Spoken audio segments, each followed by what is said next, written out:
Hey, I'm Markos. And I'm Atrax. We are working class nerds. Cue the intro.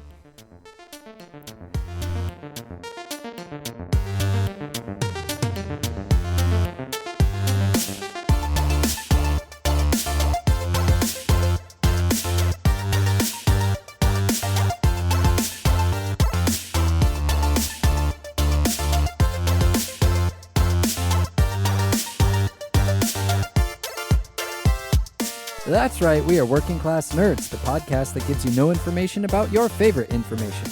Today is Thursday, June 14th, 2023, and you can find this 202 podcast on Apple Podcasts, Buzzsprout, Google Podcasts, Stitcher, Spotify, and anywhere you can find a podcast in the galaxy far, far away. You can also find every single Working Class Nerds episode on YouTube. Just search for the Working Class Nerds podcast or go to youtube.com/@workingclassnerds. Click on playlist, click on Working Class Nerds, and boom! Every episode past and present right at your very fingertips. And you can watch me completely fail at video games Tuesdays, Saturdays, and Sunday nights at twitch.tv/MarkosB814. You can watch Nick play Division 2 video games every single Monday night at 8:30 p.m. Eastern Standard Time at twitch.tv/NickVern51. And I will be returning to streaming coming very, very soon, June 30th, in just 2 weeks. That's right, 2 weeks, twitch.tv/A_Atrax. And wasn't it 15 weeks last week? So it went from 15 weeks 20, to 2 weeks. 20 weeks. Wow, 20 weeks. That's what we got up to. Perfect. Well, you can find us all on the social media. I am at MarkosB814. I am at Atrax_A, and our co-host is at Nick Vern. That's NAKCVRN. And this week's episode, Nick Vern is out getting splattered with paintballs in Philadelphia with malicious intent. So we booked another one. He is the author of Fast Food Fairy Tales. It's a book about stories from the fast food industry. Welcome to the show, Nick, a.k.a. GB Markos. And what have you been up to? Welcome to the show, and what have you been up to? Yeah, thanks for having me. Been very, very busy working a full-time job, working on another book and another book to follow these ones, and anything else that piques my interest in the meantime. Wait a minute. Did you just say you're working on a book, but also working on another book?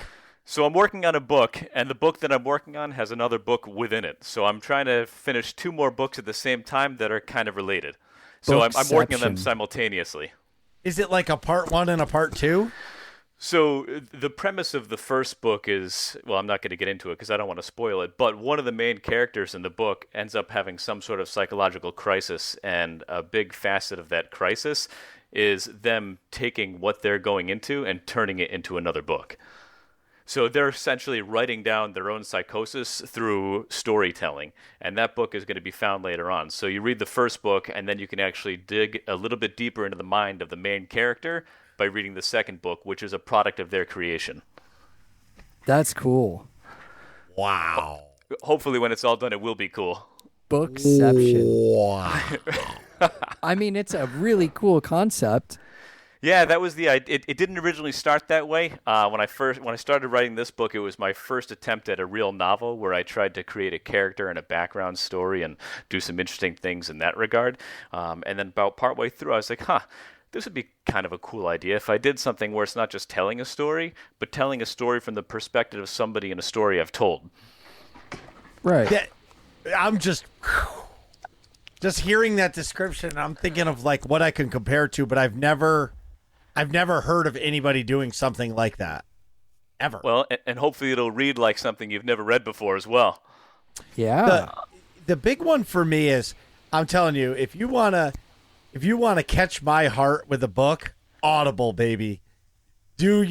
Audible is the greatest thing ever. Like, I work so much that like all I listen to is either books or podcasts or YouTube videos at work. There's always an earbud in, and I'm always listening to something. I've it just keeps me recently sane. delved into the audiobook thing. I signed up for Audible, and I bought a WoW book and the first Star Wars book in the Bane trilogy. Oh, my God. And then what's great about the Star Wars books is that it's all, like, there's sound effects, there's the music. Like, it really engrosses you into the book. Like all those extra features. Yes. Yeah. Like I only listened to the Star Wars books, and then I tried the Mass Effect series, and it was just somebody talking, and it was like snooze fest. I couldn't do it. So like after I finish the Star Wars book, I have to give it like a week's break before I start another book that's out of the Star Wars realm, because it's so high quality and the production is amazing. I don't know. So that's my concern with. I haven't listened to a single audiobook, and my thought is sort of what you had just said. I feel as though if I did, it would just put me to sleep, because it would just be a calming voice reading a story. Well, I would say yes, but also too, if you find a book, do you like to read in general? I love to read. I'm always reading.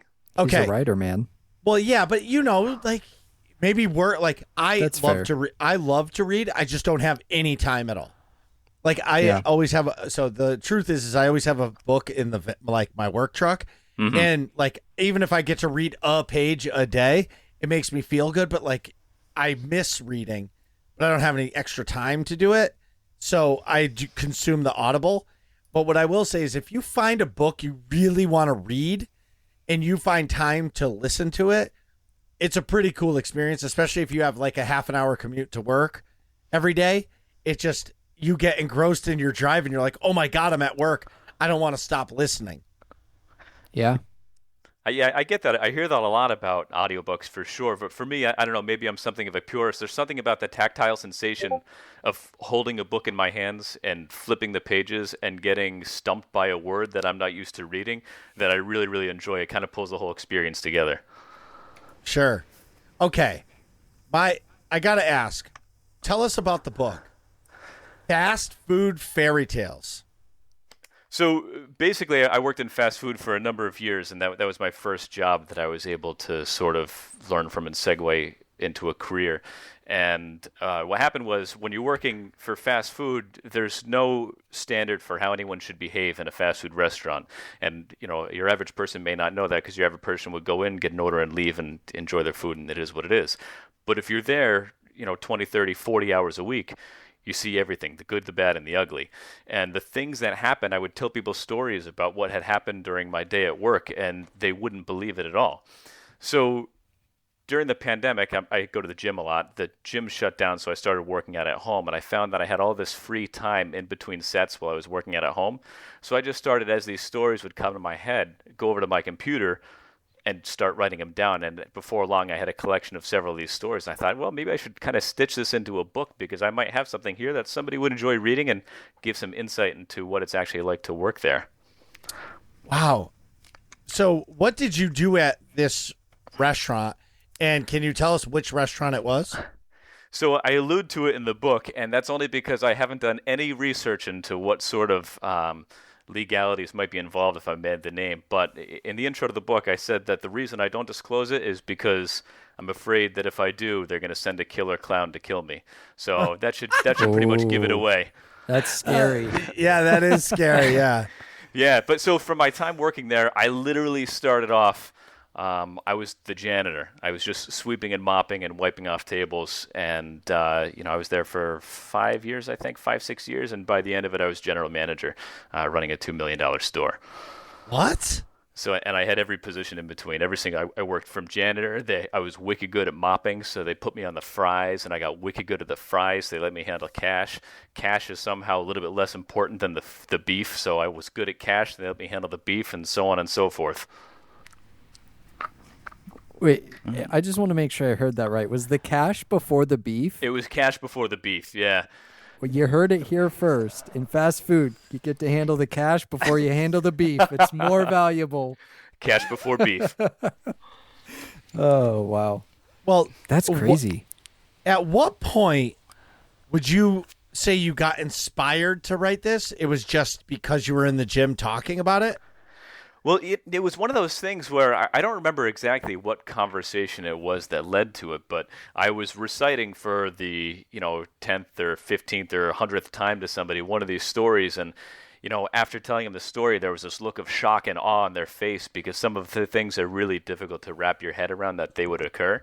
And I thought to myself, well, I was working out the next day, and I thought I got some time. This is a shocking story. Somebody else might like to read it. And it was really nothing more than that. It was a matter of convenience, and the perfect storm of having good stories and suddenly some free time in a convenient location, thanks in part to the pandemic, because I was working out at home. So, I'd go do a set lifting weights, and then I'd turn around and I'd write a couple sentences on my computer, and then I'd go back and do another set. And after every workout, I'd have, a couple paragraphs or a page done. Wow. So all right. Go ahead. I was going to say, so at that pace, how long did it take you to write? I mean, if you're just doing it in between sets, or did you then, as you're slowly writing more and more paragraphs, then developing time? Oh, yeah, maybe I'll just spend an hour. I'm not even working out. Now, how long did it take to actually write the book? Yeah, so like I said at first, it was really just a matter of convenience. And so the print copy, the paperback, is 147 pages, so it's not really a long book. So I would say for the amount of time it took me to write a relatively short book, it was really an absurd amount of time. It took me like 7-8 months to get it done at that pace. And there really wasn't a time when I would commit a day off or any additional time to writing. But I did go back here and there and try and reread some of what I wrote and edit it, because I'm not a writer, and that's not my strong suit necessarily. I knew that probably a lot of what I was putting down was going to be garbage before it got some serious editing. Tell us a story. I want to know. A story from the book? Well, no, it doesn't even have to be from the book. All right, so this one is in the book, and it's just the first one that popped in my head. So I was working one day, and so a part of this, too, I think is really important to include, is I was homeschooled. So I went into this, and it was kind of a chaotic environment, and I was already sort of a little bit sheltered and naive. So things were maybe a little bit more shocking to me than other people. So I think that's important to really create the story here. So we're working one day, and one of the employees comes over, and he goes, hey, I think there's something going on in the ball crawl, in the tubes. So a couple of us gather around, we look out, and a customer complains. She comes up to the manager, she goes, hey, there's two people screwing in the ball crawl. And we look out, and you could see the shadows, like the silhouette in one of the tubes. I swear to you, the sun was shining through, and you had this beautiful silhouette of two, people doing the horizontal monster mash in the worst place possible, right? So the kids in the ball crawl knew that they were caught, so they came scrambling down in, not a very ceremonious way, down the slide, putting their clothes back on, and they ran out of the restaurant. And my manager comes over, and he goes, all right, somebody's got to go up there and sanitize it, which was like just immediately back to business, which is kind of what you expected. I thought it'd be like, we need to talk to these people, we need to call the police, something just happened that shouldn't have happened, explain it to the customer. But his first thought was, we need to sanitize it and get kids back in there playing. So he starts asking around. He says, hey, I need somebody to crawl up the ball crawl with a bucket of soapy water and some sanitizer and clean it out. And without hesitation, one of my coworkers raises his hand, and he starts jumping up and down. He goes, ooh, me, choose me. And I was just like, there I am, like I said, a little bit sheltered, a little bit naive. And I'm just like watching all this unfold, thinking to myself, what the heck is going on here? Is this the way the world works? That's one of those stories that I don't think I'll ever forget, because it was so ridiculous. Oh my That's God. funny. I can't. I just That is how so old were funny to me. how old were you when you saw that? 16, probably 16. Yeah. And to me, it was just like my mind was blown that anybody would do that. And I always reflect on that, and I think, like, how did that conversation start? Who initiated that? Like, hey, sweetie, we got nothing going on today, but boy, I've got a plan. Let's go to McDonald's. Oh, I said it. And we'll get in the ball crawl, and we'll have a good time. Oh, man. Crazy. Wow. Yeah, that is, but again, if they're teenage kids, Mm-hmm. you know what I They mean? just got nowhere else to go, man. You got to make do with what you have. You're doing the ball crawl. You know what I mean? Oh my God. Yeah. Oh my That is God. so funny. I can both see that happening and not, like, that's surprising and not surprising to me at the same time, because it's just Well, that's so what's funny. interesting, though, so that was my first time seeing anything like that, but something about fast food just makes people, lustful, I guess. I mean, people would come through Yeah. the drive-thru all the time two people in the front seat of the car just going hard. And they'd pull up to the first window, they'd make their change, they'd go to the next window, they'd take their food without stopping, and then just drive off. And that was a very regular occurrence. Really? I swear to you, all the time. Wow. Yeah. Very That's regularly. crazy. Okay, so if that can't be the weirdest thing because you just said that's normal. But what's the weirdest thing you ever saw? The absolute weirdest thing I've ever seen. I don't know. I mean, just the people. I mean, you get people from all walks of life coming in. You know, people who want this and that, and they treat you poorly and they say crazy things. You know, we had somebody come in one time. It was a local small business owner, and he wanted to terminate one of his employees. So he didn't want to terminate the employee at his business because he was afraid the guy was going to get violent. So he comes in and he sits him down at the table, and the guy stands up who's getting fired, and he starts screaming and yelling, and he takes his boss who just fired him, and he threw him through the window, through like the glass windows of the store, and shattered everything. So he just had a big open hole in the wall. Oh my. That's crazy. So like when I say that there's no standard for behavior and anything goes, I mean literally anything goes. I mean, if you can think it up, it probably has happened. And the more I'm thinking about all this is that you're right. If you go to any fast food joints, you pull up to Burt BK and you go inside, you're in there for what? 6 minutes? Yeah. You know what I Yeah. mean? You get your bag of food, you get your cup prior to, you throw some Dr. Pepper in the cup with a little bit of ice and you're out the door. And that's it. And you don't even there's not even an opportunity. And I can give other examples. So like if you work at a grocery store or a GameStop or like a JCPenney or like a Macy's or a clothing store, like you have more interaction with people because they're in the store longer. Where at a fast food place, you're literally there 6 minutes. Yeah, and that's it. In and out. You don't see it. And like I said, if you're one of the normal people who just goes in to get your food and leave, it might never occur to you that this sort of nonsense is happening.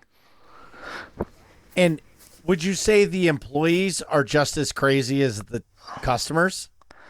Yeah, I would say they definitely can be, although, yeah, I mean, you consider the circumstances that people are going to enter the building, right? The employee has gone through some low level of vetting before they come in, so you never really know.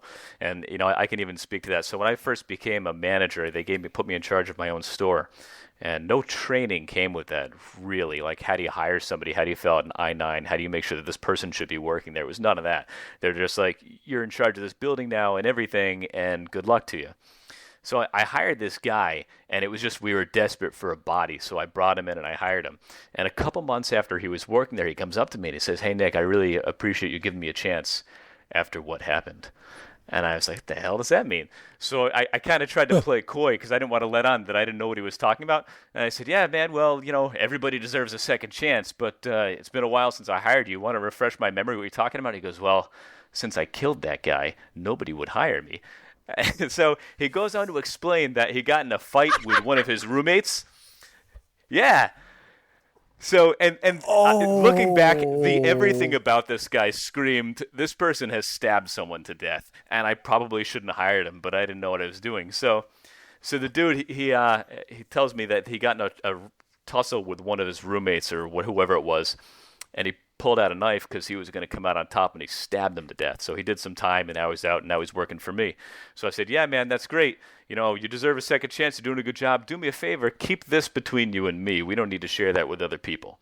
And he agreed. And then moving on, because he stayed working with me, we had a little joke. So he worked in the grill area, you know, cooking the food.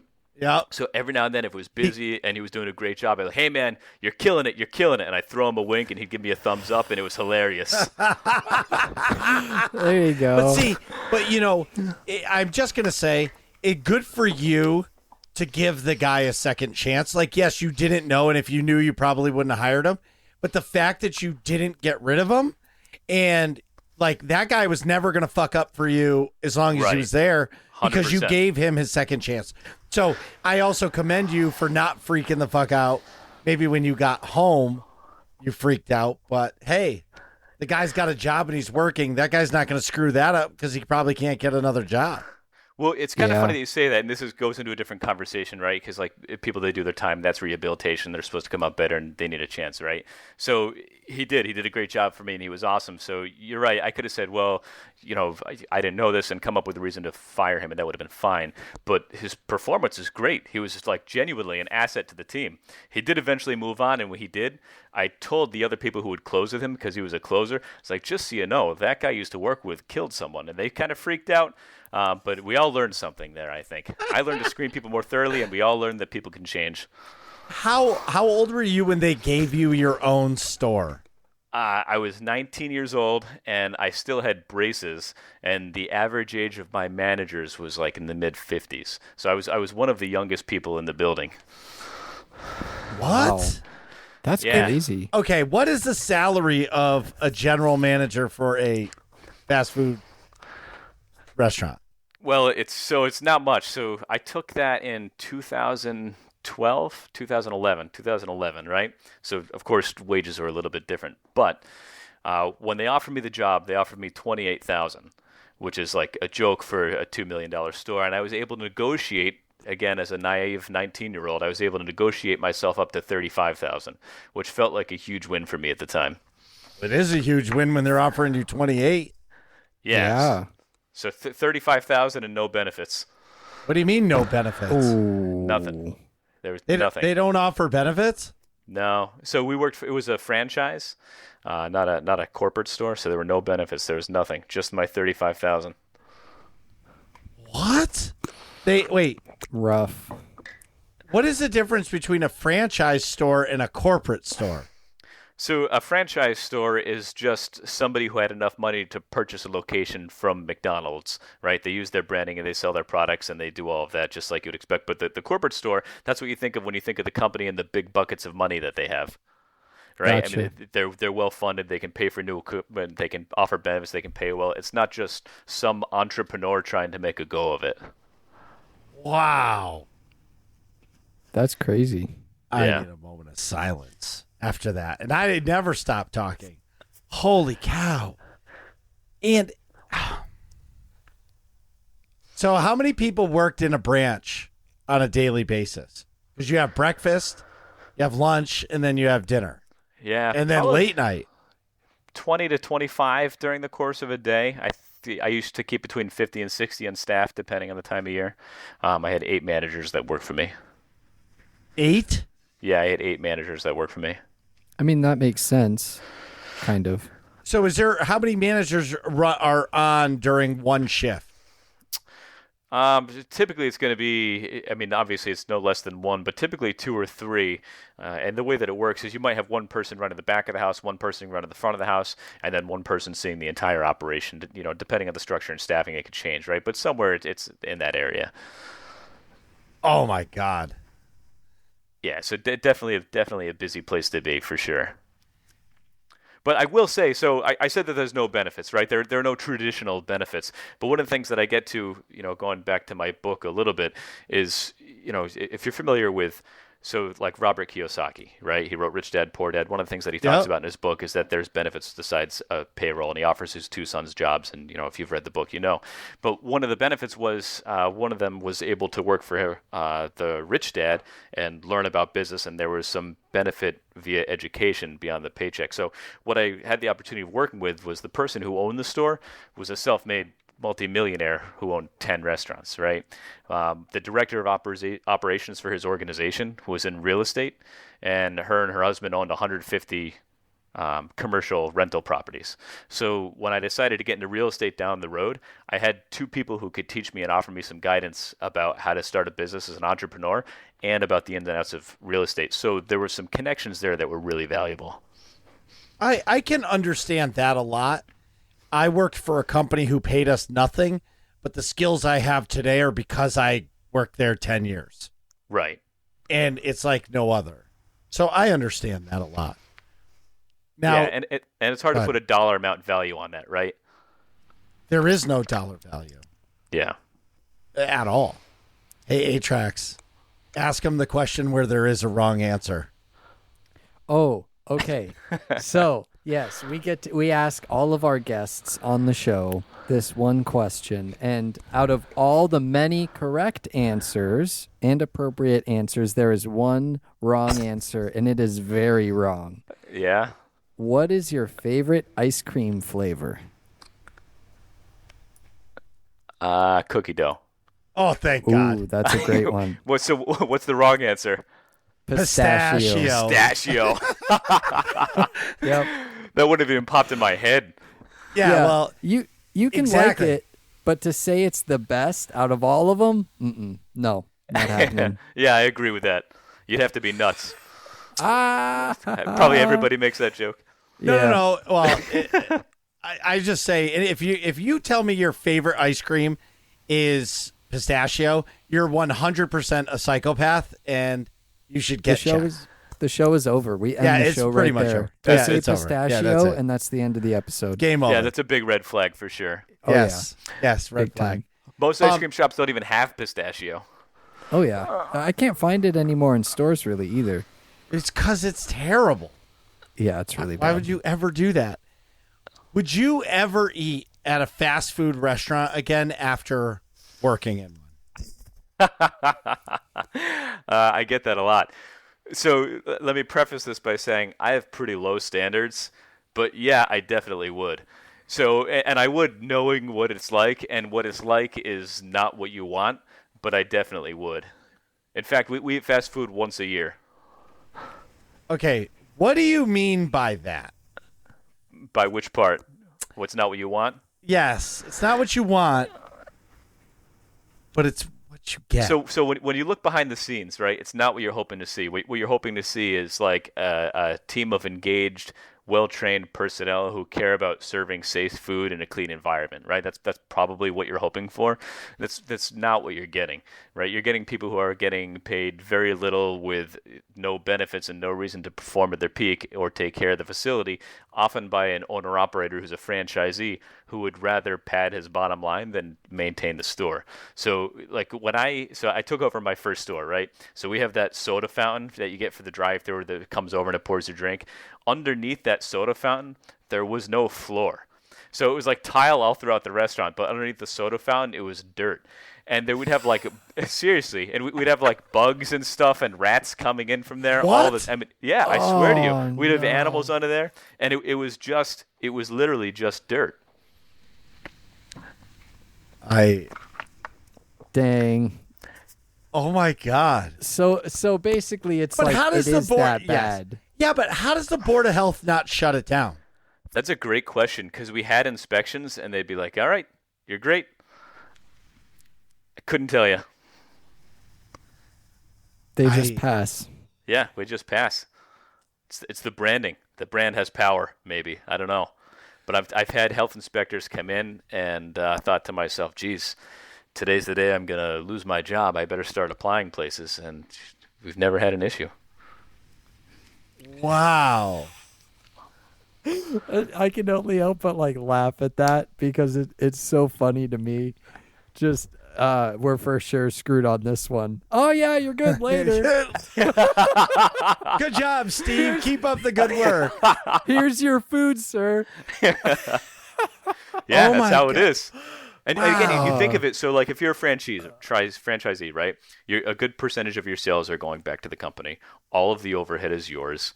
All of the payroll is yours. Everything, right? So as a single store, if you own one store, you're making about $50,000 to $60,000 a year, right? So if you want to save them, buy your next door, and buy your next door, and buy your next door. And the guy I work for owned 10, right? He had to scrimp and save for a long time to get them, and you do that by cutting corners. Wow. So, okay. So you buy into that. You're not making a lot of money. Right. Yeah, not off at the start. Eventually, yeah, you do. I mean, this guy is doing just fine once you get to a couple different stores. And then it's the location, too. You know, I mean, you need a store that's doing some good volume, but right off the bat, you're not. I wonder why people would do it then. Well, a lot of times, the companies won't sell you only one location, right? They'll want to give you a package deal because the company doesn't want to own stores. They don't make money selling food. They make money selling real estate, right? And a lot of people, I don't know, necessarily think of it that way. But Can you if you explain look at it? Yeah, so like a lot of these major fast food restaurants that they franchise, they own, the ground that the building is on, and they own the paint on the building, and they own the logo, but they don't own anything else, right? So if you can sell, the real estate and the paint and the logo for a couple $1 million, and there's no real tangible asset there, it's basically just intellectual property. What is your overhead for that? Your overhead is ongoing support and offering them a book of operations on how to run the place, and then they're responsible for everything else. So they're really more of a real estate company than anything else. Oh my God. And especially because they can no doubt move in and buy prime real estate, jack up the price, and then sell it to somebody else. Yeah. wants So it. a lot of times they'll go in, they'll buy the real estate, they'll build the store, and then they're going to sell it for what the new value of the real estate with that store is on, which is a lot more than what they paid to buy and build.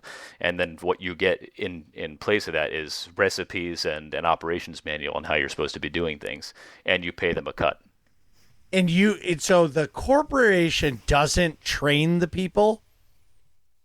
So the corporation would likely train the franchisee, depending on the corporation, and then they offer ongoing training and support. But no, they don't come in and like train a staff for you. They train you, and they train you how to train your staff. And then once you get to the management level, you have like corporate sponsored training, but not until you get to that point. Wow. Well, I understand what it's like to start a job and not have any training whatsoever. And your training is telling the guy you work with to go fuck himself and then start working by yourself to get on. So I get it. I completely get that. Sure. Or it's like A-Trax at work getting told to do 4 different things and all he wants to do is his job. Yeah. Yeah. Hey, I'm in the middle of my job. Oh, come do this. Come do that. Come do the other thing. What, your job isn't done? No. Now, so I'm going to circle through. So you started at 16 years old as a janitor. Yep. You saw somebody banging in the ball pit at 16 years old. Yep. How do you move up through the chain and being in the restaurant? In part B of that question is, what's the average length of an employee? Gosh, so how do you move up, and what's the average length? I'm going to take the average length first. Turnover is like incredibly high. I would say that on average, if I hired somebody great and they were there for a long time, I would get a year out of them. That would be a long time to keep an employee. Generally, I would hire no less than 2 people a week. I would hire 2 people a week, guaranteed, was my goal. If I could hire more, I would hire more, because generally, if I hire 2 people this week, next month they're going to be gone already because their turnover is that high, and we kind of expect that, which is why it's kind of like a self-fulfilling prophecy, right? There isn't much for orientation. There isn't a ton for training. There's not a lot to get that person engaged in the job, right? And I think that the company understands that, because there's a stigma about fast food that probably would be difficult to defeat, right? So there's a big investment up front. That way, when we lose that employee, the cost of all of that training is pretty minimal versus investing in them on day one to try and retain them, because that's not going to defeat that stigma. The other thing, so the way you move up, the way you move up is just how hard are you willing to work? And that's a very easy thing to do, because most of the people who come in don't take it seriously and they don't care about their job, right? So if you just come in and do your job and like do the basics and put in even like a moderate amount of effort so that you might be considered mediocre at another job, you're above and beyond many of the other people working for you. And that's all you have to do is come to your job and you get recognized for that. And then it's just a little bit of persistence. People come in and they don't take it seriously. They think it's a joke and they do the bare minimum, and they get upset when they don't get recognized, and they move on to the next fast food place. Wow. Wow. I didn't realize the turnover was that high. I thought it was like 3 or 4 months at least, but not a month. That's pretty crazy. Yeah, it's generally pretty high. None of my friends ever worked for fast food. I lasted 1 day in Subway. Yeah. And my manager was such a douchebag that I threw the fucking ham at his face and said, "Fuck you, I'm out." That's a good way to leave. I had a friend get fired for being 2 minutes late to Subway. No, really?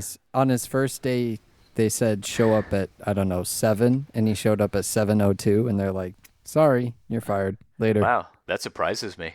Right? Yeah, I that's thought so unbelievable. too. For Subway, I was like, Well, maybe Subway is a little more bougie than I guess. Bougie. I guess so. the older clown. Yeah. I don't know. Wow. Did you ever work at another fast food chain? No. I went directly from where I was working to my next job, and like I said, when I took the job, because it was so easy to move up, my whole goal was to get to the highest level position I could reasonably expect to within a short amount of time. That way, what I was developing was a resume. So when I went to my next job, what I had was a resume, some level of experience and training, and I was able to segue that into a career. What was your next job your current job? Correct. Yeah. Okay, so everybody knows Nick is in HR. Yep. So, exactly. Human resources. Yeah. So yeah, shit, coming from the Golden Arches to HR, this has got to be the easiest job in the world. So when I first came to the company I'm with now, it was amazing because I couldn't believe how much I wasn't responsible for and how friendly the people were. They were very reasonable people. Like, people would come in and they'd want to, buy things that made sense for their lives and then leave, and without any manner of disrespect. So yeah, it was like a breeze to me coming in. Wow. Yeah, because That's again, crazy. don't forget it. So as a general manager for a franchise, right? Like, you're not responsible for just the operations, making people sell food fast, right? It's everything. It's the maintenance. It's it's the hiring. It's the recruiting. It's the orientation. It's doing employee engagement things, right? When it snowed, so we had 10 stores, and when it snowed, we had one plow, and the plow would start like the farthest away from where he lived, and he lived in my town, and then work his way back home, so he'd end his day home. So if I wanted to open up on a snow day, I needed to get like 4 or 5 guys out there at 4 in the morning and shovel the parking lot and the drive-through and the driveway. Otherwise, we weren't going to be open until 2 when the plow came. So like the night before a snowstorm, I'd call up like 4 or 5 part-time employees and I'd be like, hey, do you want to make some extra money, get some hours in? And hopefully they would say yes. And then we'd go out there with shovels and we'd shovel the entire parking lot. The whole parking lot? The whole parking lot. That was the only way we'd be able to open. And what That's happens if you crazy. didn't open? That shouldn't be your problem. It probably wasn't my problem, but I thought I was doing a good thing and I'd get recognized for it because my store would be a top performer. And maybe like I said, maybe I was a little bit gullible, but that's what we used to do. We'd get the place open. And did you get recognized for that? So my plan was never to make that a career, but I ran that store as a general manager with, like I said, no training for 2 years. And after 2 years, they gave me a performance evaluation. And in my performance evaluation, my supervisor said, a lot of nice things about me. And at the end, he said, but we're not going to give you a raise. I said, why not? He goes, well, you're too new to the role, so we don't feel that you deserve a raise. And I gave my notice on my performance evaluation. I was like, all right, it's time for me to go then. What? Just walked out. So I mean, worked rightfully out so, a but- notice. I worked out a notice. But I wrote it out. I turned over my evaluation on a piece of paper, and I wrote out my 2 weeks notice right there. And whatever that date was, I put 2 weeks from today's date back then, right? And I said, Yeah. all right, this is going to be my last 2 weeks with the company then, and that was it. And they didn't care? So they didn't care. I think they thought I was bluffing. I don't know, because a week into my new job, and it only took me 2 weeks to get a job, so there was no transition. A week into my new job, I got a call from the guy who owned the restaurant. He says, hey, Nick, I want you to meet with me for a beer. So I meet him after work, and we meet at this place, and he gets out of his car, and he's got a brown bag. So you go in, and, he buys me a beer, and we're sitting at the table, and he had an iPad. He had a check for $3,000, and he had a bunch of iTunes for some reason, a bunch of iTunes gift cards. And he gave it to me, and he's like, well, we'd really like you to come back. And I said, well, I'd really like to stay at my current job. And we had our beer, and I took my bag of goods, and we left, and that was it. Did you get your check too? Yeah, I took it all. I Nice. took everything. As soon as he presented that bag, I slid it over to me, and that was mine. And then I gave the iPad away. I never even used it. Well, hey. That's funny. So if you break that down, yeah, $3,000 isn't a lot of money, but that was your raise. Right. Yeah. Yeah. Or my severance. Well, either way. Yeah. And how long were you the general manager for? I was like a month under 2 years, somewhere around there. Almost exactly 2 years. so you worked in the store for 3 years, and then you were a general manager for 2. Correct. Just about. Wow. Yep. Yeah. And that was it. 5 years. And, yeah. And all these questions, you always wonder about. But, I've never worked for a corporate business before. And I always wondered about the raises. When they give you a raise, so somebody works there and they make 90 days, I'm sure they give you the person a raise to say, great job, or thanks for being here 3 months. So the raise schedule was pretty funny. So you would get a raise. Now, when I started, minimum wage was $8, and I think it was, $8.50, maybe $9 when I left, somewhere on there. Sure. But so you would get a raise when you advanced through the ranks or for a year, and your annual raise was 20 cents. So you'd get 20 cents if you were there a year. So if you got promoted to a trainer position, they would give you a nickel. You'd get a 5-cent raise. So it was 5 cents, and then you could look forward to your 20 cents. So if you were like really killing it, in a year you'd be eligible for up to a 25-cent increase, which was great. A whole quarter. But, okay, but what I will say is this proves my point of those jobs aren't meant to be careers. They're not. No. You know what I mean? Those everything of today, it just proves that, yes, if you get up to like manager or general manager, sure, those you can turn into a career. But the low jobs on it, cash or burger. Yeah. Cash then burger. Yeah. Oh, cash then burger. Cash then meat. Atrax asked me a question about the store and about a meme in the world. And oh yeah. Is the ice cream machine actually always broken? The ice cream machine is always broken. Always broken. Yeah. So when we would clean the ice cream machine, right? I don't know how many. It's like 76 pieces, whatever the number is. It's some huge number of small little pieces that all have to be taken out and then assembled back the same way by some poorly trained person working in a high-stress situation with not enough motivation or staff to support them, right? So it's usually put together wrong, and it's not going to work, right? Right. So when they say it's broken, yeah, like it's always It's broken. broken. Yeah, Okay. because somebody didn't put it together right, generally, or they didn't do the maintenance on it. But it's one of those two things. That's funny.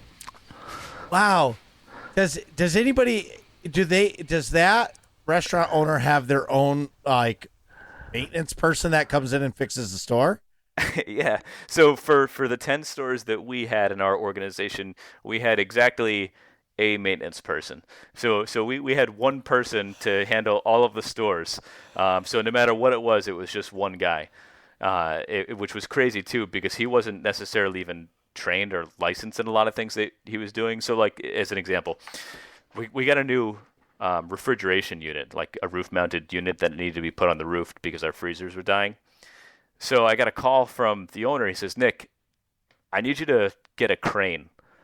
And I said, "What the hell are you talking about?" He goes, "I need you to get a crane. We got this air conditioner unit being delivered, so we need a crane to lift it onto the roof." And then our guy, his name was George. George is going to come and he's going to install it. So there's like me and George and this crane operator at the store, and this flatbed truck shows up with this refrigeration unit, and we have to get the crane operator to bring it on, and then George is going to install it with absolutely no training on what he's doing, and it was just me and him. So yeah, that was his job that day, and he was on call 24/7. Wow. I don't even have words. I think it's hilarious. You could make movies about it. It's so funny. Just like the lack of care. Just like, screw it. We'll have George do it with our general manager and the crane op guy. Like, Yeah. the three of them will get the restaurant heated and conditioned. No But- problem. But they did it, We did. and it got hooked up, and it was done. Yeah, Right. 100%. There was no problem that we couldn't outthink with George. George was the key to operational success there. George was on it. I hope George made a lot of money.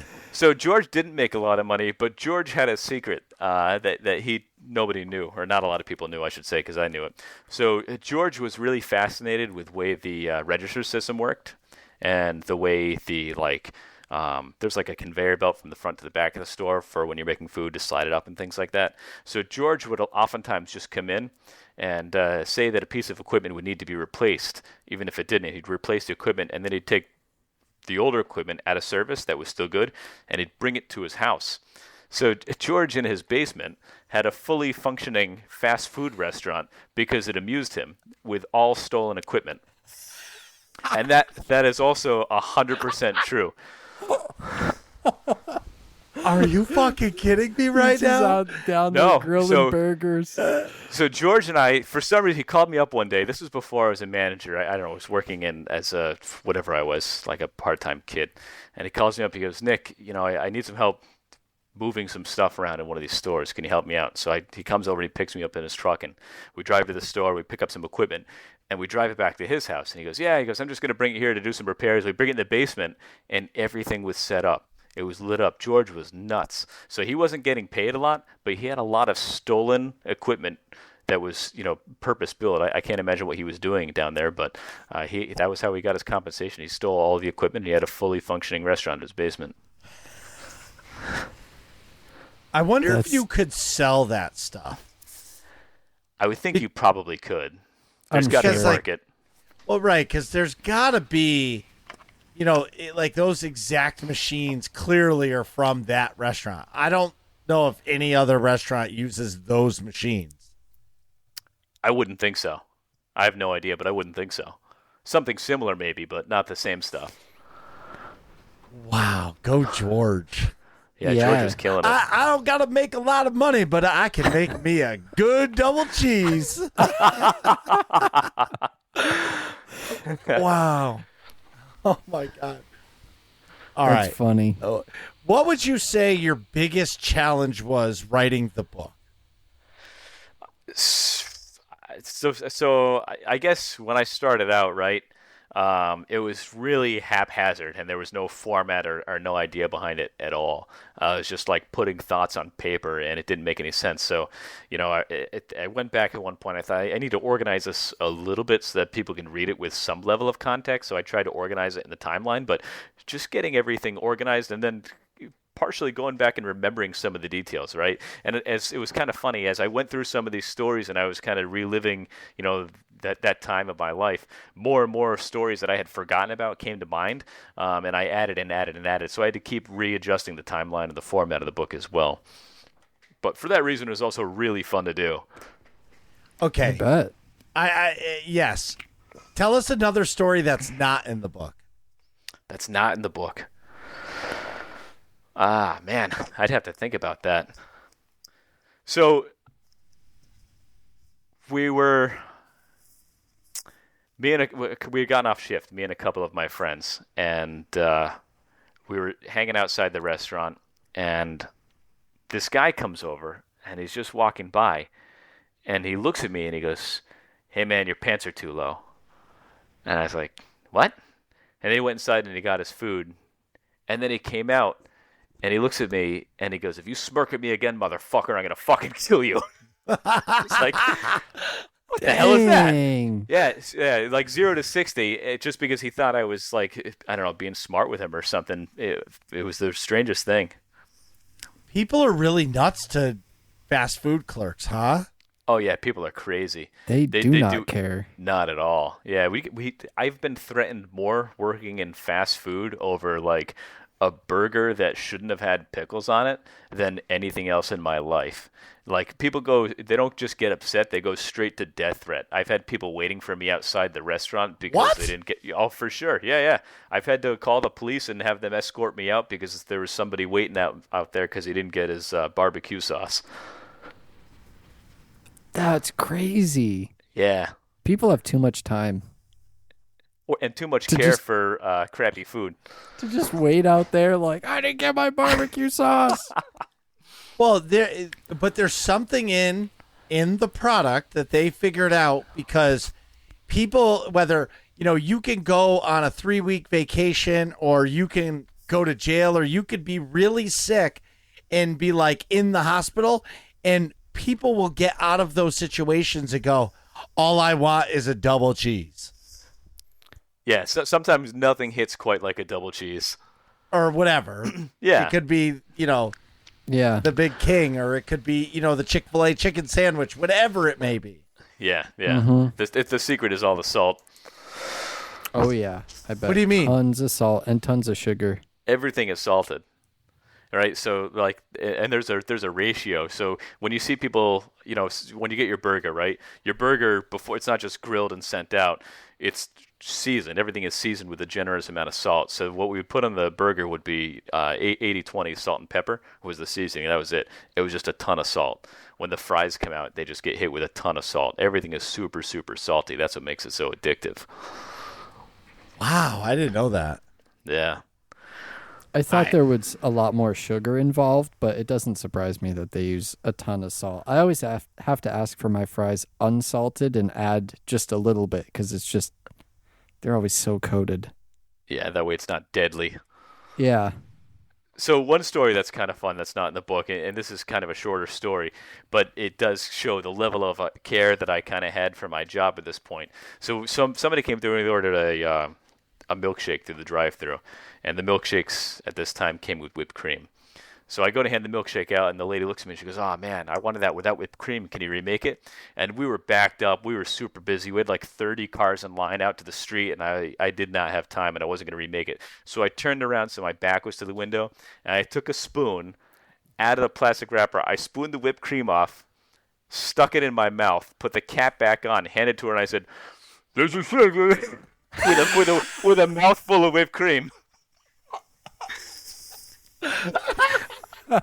And she was just like, "Wow, that was so quick. Thank you very much." And I said, "Absolutely." That's funny. Just quick scoop off the top. But I didn't double dip. There was No. an uncontaminated shake. Yeah. Clean spoon. Just a quick whoop. A quick, yep, it was awesome. Didn't say anything. That's I'm just funny. thinking like 2012, like that was before like the internet boom of fucking with all the fast food people. Yeah. It's like I feel like there's been a turn for the worse for fast food people. People Yeah. like throwing drinks on them and shit. That was Yep. kind of just starting while I was working there. It wasn't the way it is now, but I kind of got out of at the beginning of that. But we would have people come into the drive-thru, and anytime you see somebody only ordering a large drink, you know what I mean? You would hand the drink out and then duck because they're just going to throw it back in the window. Nobody goes to the drive-thru for just a large soda, or very rarely, right? And of course, every now and then Yeah. you give somebody the large soda, and you'd be ducking behind the window, just reaching a hand out, and they'd be like, "What the heck is going on?"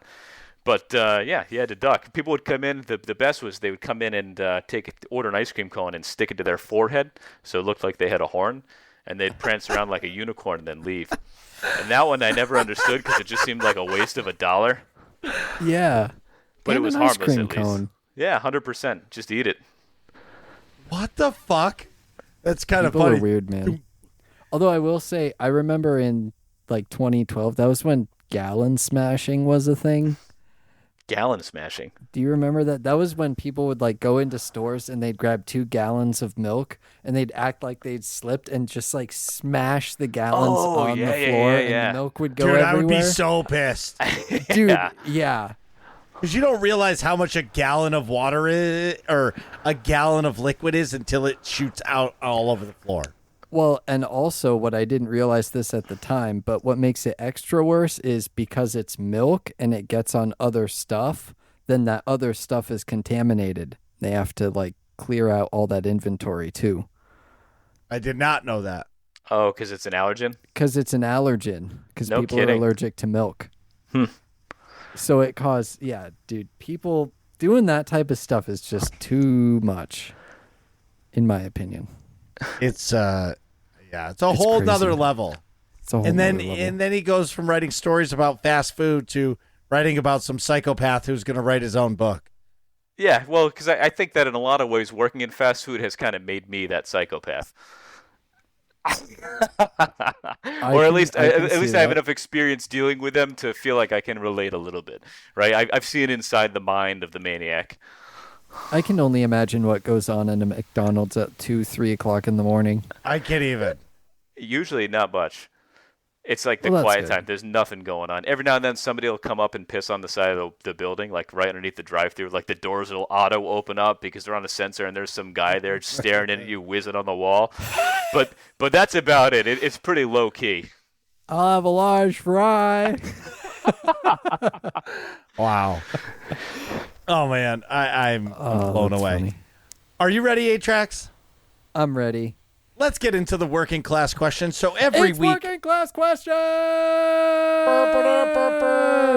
so every week we ask our community, tell them who our guest is, and if they have any questions for the guest, we like to get those in. So these are all community questions from our Discord.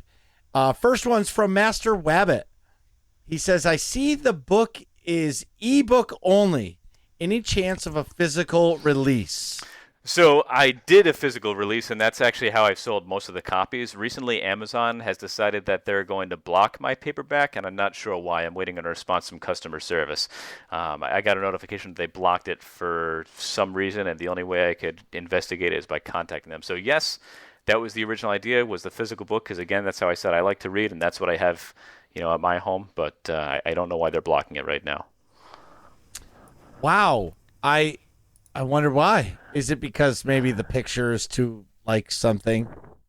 Well, so I that was my first thought. Maybe they thought it was, a copyright or a royalty thing. But all of the images that I used to design the book were royalty-free images provided by Amazon. So there is part in the book where we talk about different cars that we drive. So there's some level of branding. So I wonder if that's an issue. But what I don't know is why that would be an issue for the physical book and not the ebook. So more to come on that. Oh, when did they take the physical book off? To be honest with you, I'm not sure because I don't check in my sales only once a month, right? I go in and I check and I look at updates and things like that. So I think it was just this month because I was selling them last month, but I was kind of curious why I had 0 sales this month. Not that I'm doing a ton, but I got the notification that they had blocked it. And when I say notification, if I go on my dashboard, it just says blocked. They didn't send me an email or give me a call or anything like that. It just was blocked. Wow. But it is free on Kindle Unlimited. So go check out the book. Yeah, and I mean, do it anyway. where? So do you have it? Like, could you sell it through like Barnes and Noble? So one of the things when I started this is I wanted to do it because I didn't want to invest a ton in it because it was just a mad collection of my thoughts that were poorly correlated and not properly edited, right? So I wanted to do it in the freest way possible. So I could have gone through Barnes & Noble. I just chose Amazon instead because it seemed like that would be an easier way to get to market, and obviously Amazon has incredible distribution and following. So, but Barnes & Noble has a very, very similar service where you can publish books through them as well. And I didn't ask the question, did you publish the book yourself? Yeah, I did everything. So the only thing I didn't do was the final edit, but I wrote the book and I formatted it and I designed the cover and I did the bio and all of that. When I first released it and first published it, I published it with literally 0 editing at all, and it was really terrible to read. And it was my wife who was like, "Nick, I think you need to take a better look at this and work it out." And she went through. She's an English major and made it a little bit more sensible and a little bit closer to what a book should be. Wow. That's awesome. Yeah, I wrote the whole thing on Google Docs. Well, that That's seems really cool, that too. seems like a place where people would do that. A paragraph or two at a time in between the workout sessions. You got it. That's it. That's awesome. Man. What's Sophie got to say? Sovi asks or says, so I don't know if this was a typo on the back cover image of the book on Amazon. I'm not sure what Sovi is Probably talking a typo. about. But I see that you have a fiance, now wife, ? And a pet Babbitt. Yeah, so when I wrote the book, we were engaged. We got married last year, so it was my fiance. Congratulations. Now wife. Thank Yeah, you very congratulations. much. And we have a pet rabbit, so we're 2 people and a rabbit, but I call the rabbit the Babbitt. So it's me, my wife, and the Babbitt at the house. Is that off of Ronnie Babbitt from the Shel Silverstein book, by any chance? No, I just said it one day. Okay. But what is that? It's so Shel Silverstein, obviously poems and all that stuff. Yep. One of his books was Runny Babbitt, and all of his poems are in that way. So you had like Runny Babbitt was the main character, and then Toe Jurtle, who was a turtle, and I forget some of the other ones, but there were other characters, and they were all different creatures that lived in Runny's neighborhood. And it was just a collection of poems with the words all flipped around and jumbled around, for kids, kind of fun. But No kidding. I'll have to check it out. yeah, good old Runny Babbitt. I do like some Shel Silverstein. Shel Silverstein is great.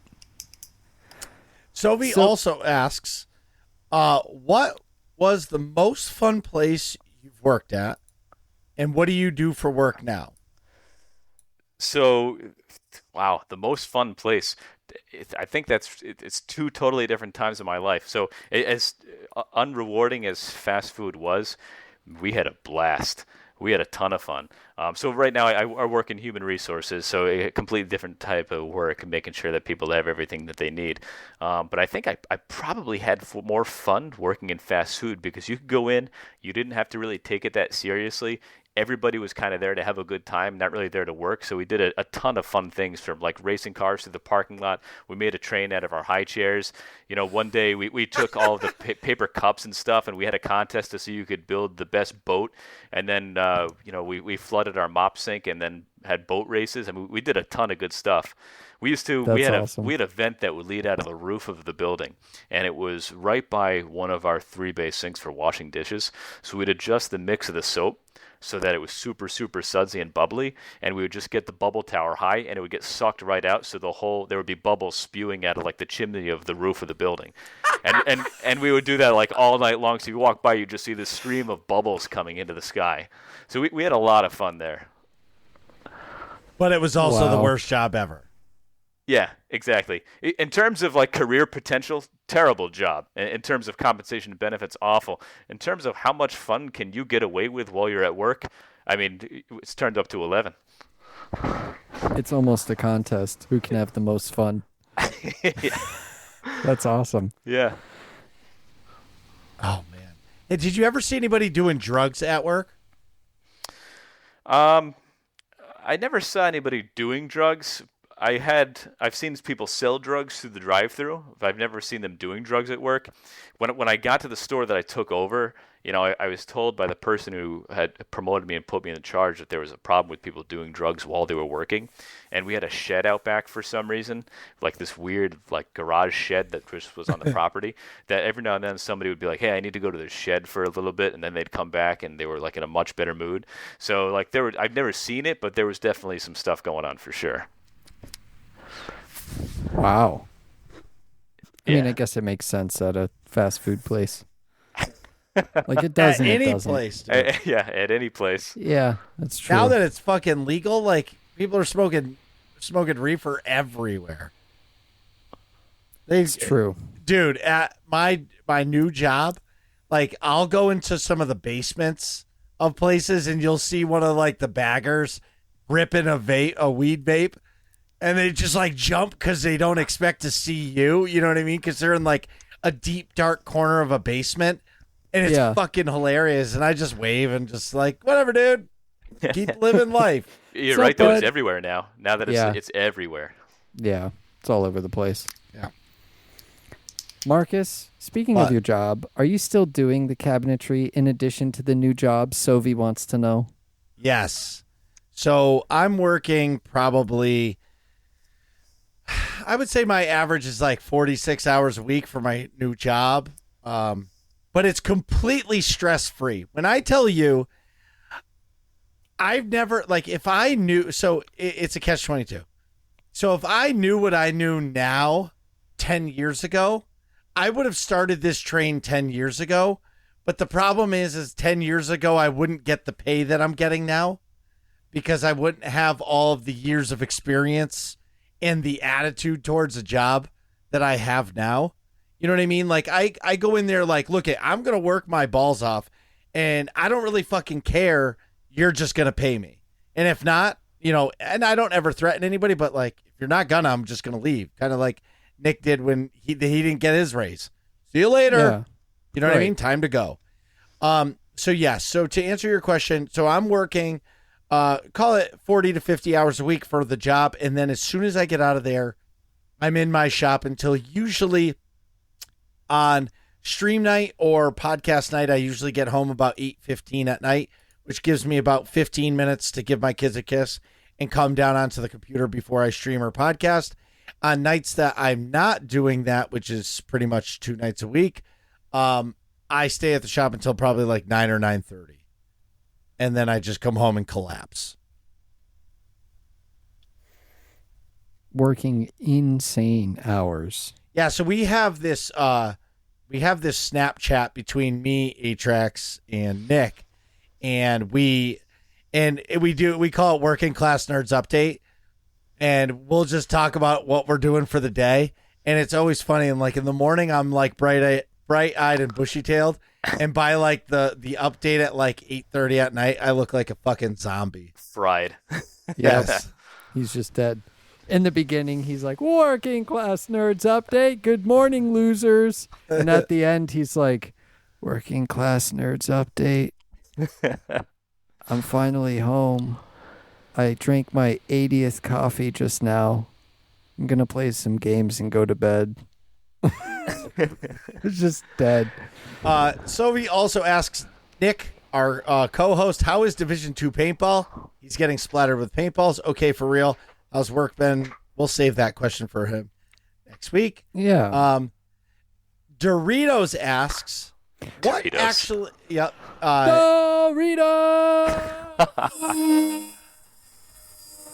Doritos. Asks, what actually makes a restaurant a fast food place? What constitutes fast casual? Yes. Yeah. Gosh, I mean, so where I worked, if there was a timer every step of the way. Every single thing that you did literally had an actual stopwatch on it.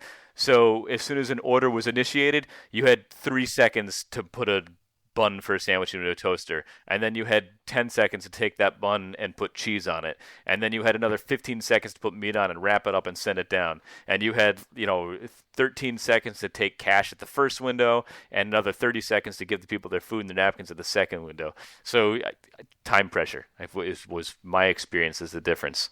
Right, the major difference. I mean, you don't see that everywhere else, but literally everything that you do, there's a timer on it, and there's a standard that you need to be below. And Wow. what happens if you're below your standard? Generally nothing. So where I worked, it would go from a white colored font to a red colored font, and it would flash. And, that was about it. You know what I mean? Sometimes it is what it is, and it got too long. But generally, if an order was taking a very long time, what we would do is just pretend that we served the order, pretend we made all the food, because one of our headquarters tracks all of our times, right? So that's one of the performance metrics that your store gets graded on. So as a general manager, you want everything good, right? So we would just pretend that we served the food and then tell the customer to park and tell them that there was an issue, and then we'd bring their food out to them afterwards. That way all the time stayed low. So that's really what would happen. But as far as Gotcha. accountability for the employee, generally nothing, because we're just happy that employee is there. Yeah, that makes sense. Wow. Hey, you showed up for work today. Yeah, that's a win. High fives all around. Right. Doritos also wants to know who has the best fast food chicken. The best fast food chicken's got to be Chick-fil-A. Popeyes. I would go Chick-fil-A as well. Yeah, I don't like some go there Chick-fil-A. very often, but they're kind of expensive, but I do like their chicken. Should Five Guys burger and fries be considered fast food? No, Nope. that's not fast food. No drive-through. Yeah, it's a sit down. So is that fast food or is that just fast casual? I'd say it's fast casual, but not a quick service restaurant. I would call it like casual dining, but because you can, maybe I guess it is a quick service. Yeah, like you said, quick service, because you can go in, get your food to go, and leave. But they I've never mash seen the a- burger. It's a fresh burger. They mash and they cook. Right. Yeah, I've never seen a Five Guys with a drive-through, and Yeah. generally I qualify a fast food place having at least one drive-through. Okay, yeah, I can respect that. Doritos also wants to know, where's the best fast food, as in which state and city?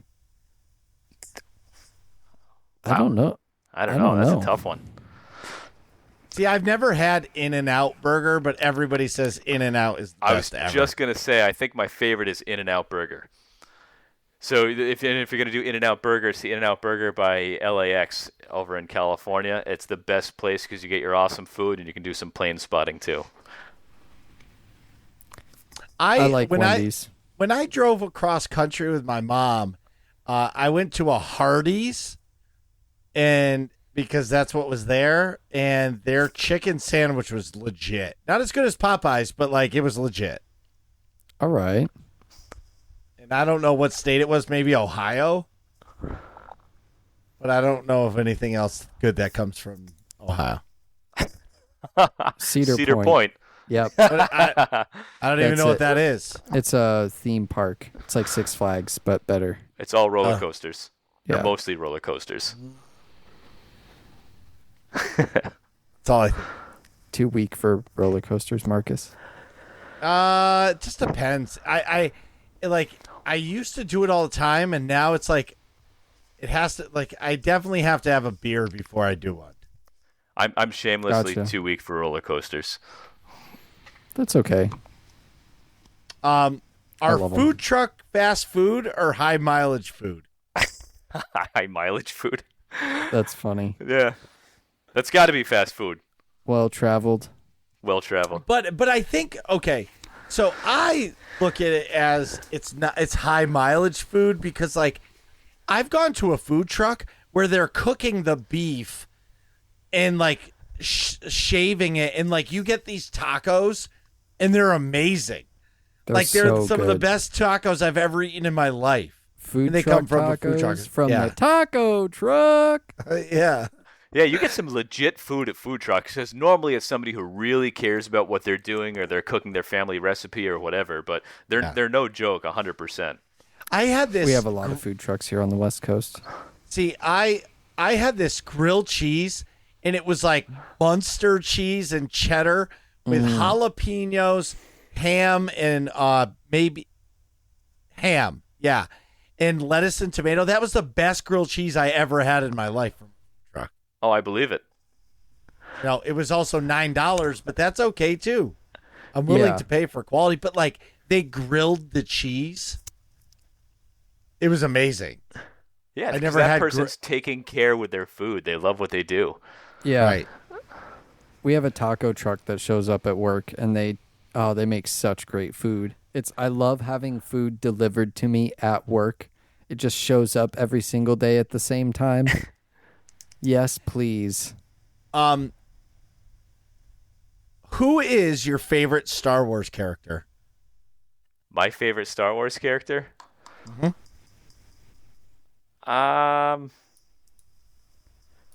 Han Solo. All right. Ooh, Good answer. Good choice. And Is that a good choice among the Star Wars community? there is Yeah. no wrong answer. I think There's Han Solo is the coolest Star Wars character, in my opinion. He's the coolest person. All right. Tell everybody where the name of your book, where they can get it, and if you're on any of the social medias, how they can find you.